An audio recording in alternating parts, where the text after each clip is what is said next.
খুলনা থেকে যুক্ত হচ্ছেন সহকর্মী মামুন রেজা। মামুন, হল খুলে দেয়া এবং শিক্ষা কার্যক্রম শুরু হওয়ার যে একটা সিদ্ধান্ত নেওয়া হয়েছে, এরপর ক্যাম্পাসে অবস্থানরত শিক্ষার্থীরা কি বলছেন?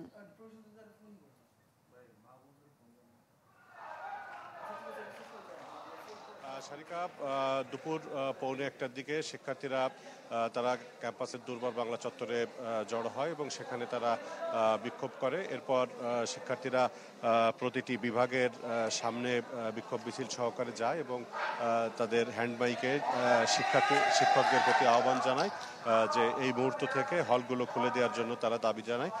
এছাড়া গতকাল রাতে বিশ্ববিদ্যালয় সিন্ডিকেট থেকে যে সিদ্ধান্ত নেওয়া হয়েছে সেই সিন্ডিকেটের সিদ্ধান্ত তারা প্রত্যাখ্যান করেছে।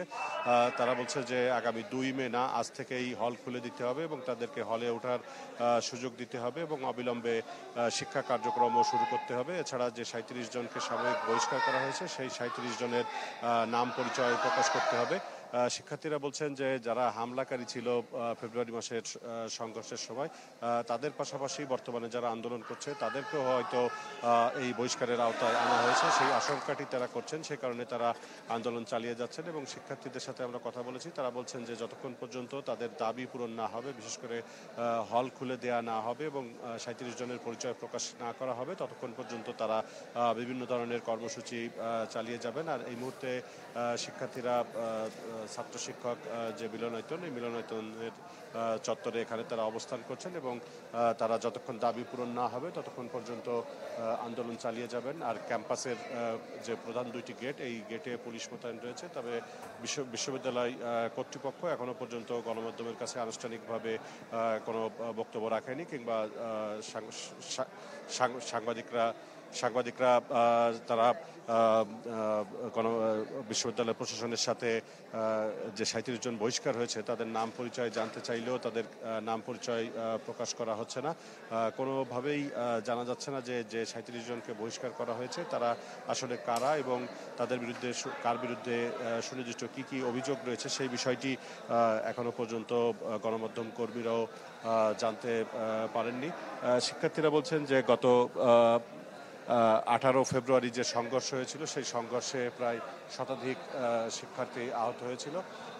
এরপর থেকে যেহেতু শিক্ষা কার্যক্রম বন্ধ রয়েছে সে কারণে তারা তাদের লেখাপড়া বিঘ্নিত হচ্ছে। এছাড়া তারা হলে থেকে বাইরে টিউশনি করেন, সেই টিউশনিও তারা করতে পারছেন না, যে কারণে তারা আর্থিকভাবে ক্ষতিগ্রস্ত হচ্ছেন। শারিকা, মামুন রেজা, ধন্যবাদ আপনাকে। দর্শক, এই মুহূর্তে আমাদের সঙ্গে যুক্ত আছেন সহকর্মী মাহবুবুর রহমান। মাহবুব, বিশ্বমানের থার্মিক্স রড সালাম স্টিল থার্মিক্স, দেশের একমাত্র থার্মিক্স রড। শারিকা, গেল 18 ফেব্রুয়ারি কুয়েটে যে হামলা হয়েছিল সাধারণ শিক্ষার্থীদের উপরে, তারা দাবি করছে যে বিএনপি এবং ছাত্রদলের নেতাকর্মীরা তাদের উপরে যে হামলা করেছিল, সেই হামলায় যে শতাধিক শিক্ষার্থী আহত হয়েছিল, সেই শতাধিক শিক্ষার্থী আহতের ঘটনায় এই যে 37 জন শিক্ষার্থীকে যে বহিষ্কার করা হয়েছে সাময়িকভাবে এবং যে 22 জন শিক্ষার্থীর বিরুদ্ধে যে মামলা হয়েছে, এই ঘটনায় কিন্তু এই বুয়েটের সাধারণ শিক্ষার্থীরা নিন্দা এবং ক্ষোভ প্রকাশ করেছে।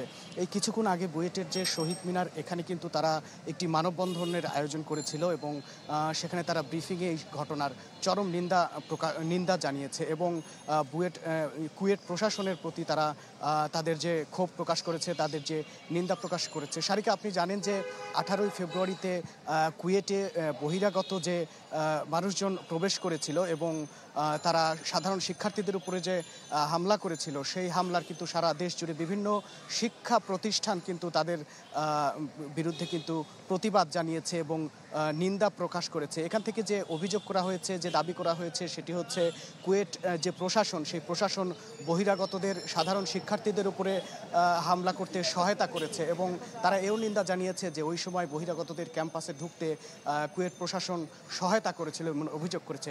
শারিকা, এই ছিল বুয়েট থেকে আমার কাছে সর্বশেষ তথ্য। মাহবুব, ধন্যবাদ আপনাকে। দর্শক, কুয়েটের 37 শিক্ষার্থীকে বহিষ্কারের প্রতিবাদে বুয়েট শহীদ মিনারে মানববন্ধন করছেন শিক্ষার্থীরা। এ বিষয়ে আমরা বিস্তারিত জানছিলাম।